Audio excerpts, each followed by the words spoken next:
Hello everyone, my name is Wenhai. So today I'm going to talk about the four topics. So let's go into the first topic, three key macroeconomic indicators. GDP is the total market value of all final product and service produced by a country within a certain period, usually 1 year, and it reflects the overall scale and growth rate of the economic.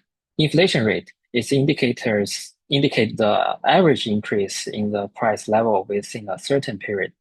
When the inflation rate is high, the purchasing power of money declines and things becomes more expensive. Unemployment rate it refers to a proportion of people in the labor force who are unemployment but actively seeking employment.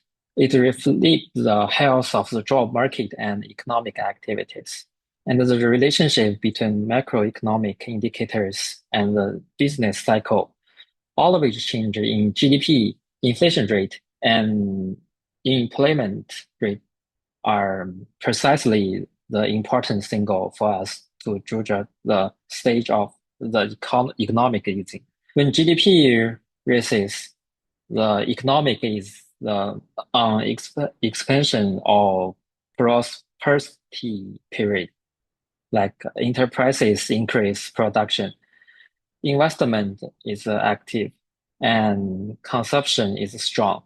A decline in GDP, the economic enter a contraction or recession period, with enterprises reducing production and demand weakens. When we discuss the inflation rate, expansion period, strong demand and makes raising price and also increasing inflation. And during recession period, weakness demand and with a reducing price pressure and also decreasing inflation or even deflation. When we discuss the unemployment rate during expansion period, the increased recruitment by like enterprises also caused a decreased unemployment rate. During recession period, compared the layoffs also caused a rising unemployment rates. Let's go into topic two, aggregate demand and aggregate supply analysis. In the short term, after residents receive their tax refund, their consumption expenditure rose. The aggregate demand curve shift to the right, and enterprises increase production to meet higher demand, leading to a rise in real GDP. Due to a strong demand, the price level has also risen slightly. Moderate inflationary pressure has emerged. The impact on our company is that it has stimulated consumer demand and increased consumer confidence. This will lead to an increase in the demand for us company's products in the short term and increase in sale volume and profit of our company. In the long term, the total supply, which is LRAS, is demanded by technology, labor, and capital. So tax rebates do not change this factor. Therefore, the economic will eventually return to Y point, like the graph show. After the short-term demand stimulate subside output decline, but the price level remain at a higher new equilibrium. In the long term, it will have a little impact on our company because the tax refund is a one-off measure. Therefore, demand will return to a stable stimulate and price may remain at the higher new equilibrium. Let's go into topic three, tariff and trade wars. Due to the increase in tariff, the price of cost material rise and leading to an increase in production cost. As a result, the supply volume decreased and the price increased. On the graph, the demand curve D remains unchanged, while the supply curve moves from S to the upper left as the new equilibrium point.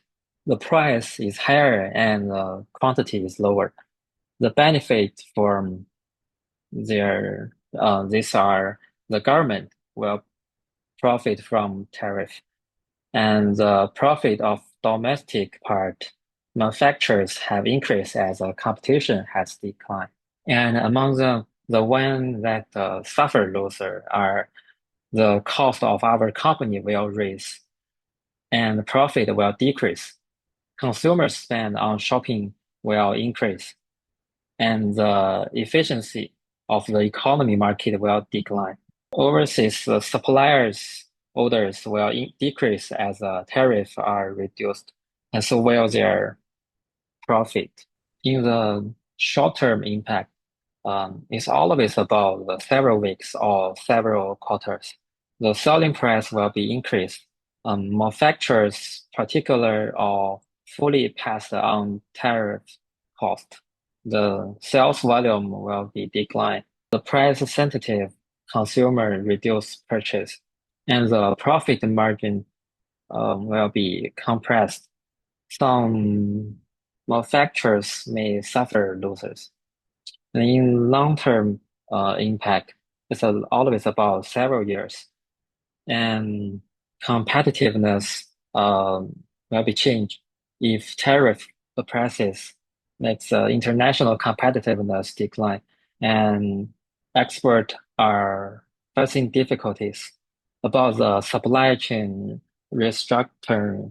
Companies may shift their procurement to non-taxable countries, but the restriction is close and time-consuming, consuming a significant amount of time. So it's bad for our company. Let's talk about topic 4, insight from behavior economic. Behavior economics is a discipline that combines psychology and economics. It can help enterprises better understand and predict the real decision-making behaviors, thereby making more effective business decisions. In reality, human behavior is often influenced by psychological, emotional, and social factors, and is not entirely rational. Behavior economics research has found that people are often more sensitive to loss than to the same gains, which is known as loss aversion. In addition, different expansion firming effective can also influence people's choices. For instance, if it's promoted that installing smart home devices can make it more convenient and faster to control household applications, such as air conditioners. This is rather ordinary. We can see that installing smart home devices enable us to remotely control the shutdown of furniture and appliances such as air conditioners after leaving home. It can help us to save hundreds of dollars in electricity bills. This loss prevention. This framework can better stimulate consumers' purchasing desire, and it can boost the company's sale value. The second example to improve internal decision making within enterprises. Enterprises can increase the promotion and employees participating in training through the default effect option. This can enhance the service level of employees, better serve the consumers, and a good service experience can increase consumers' strictness. Understanding the overconfidence base of management can help avoid decision made based on excessive reliance on confidence and solve many necessary problems. And that's all. Thank you for listening.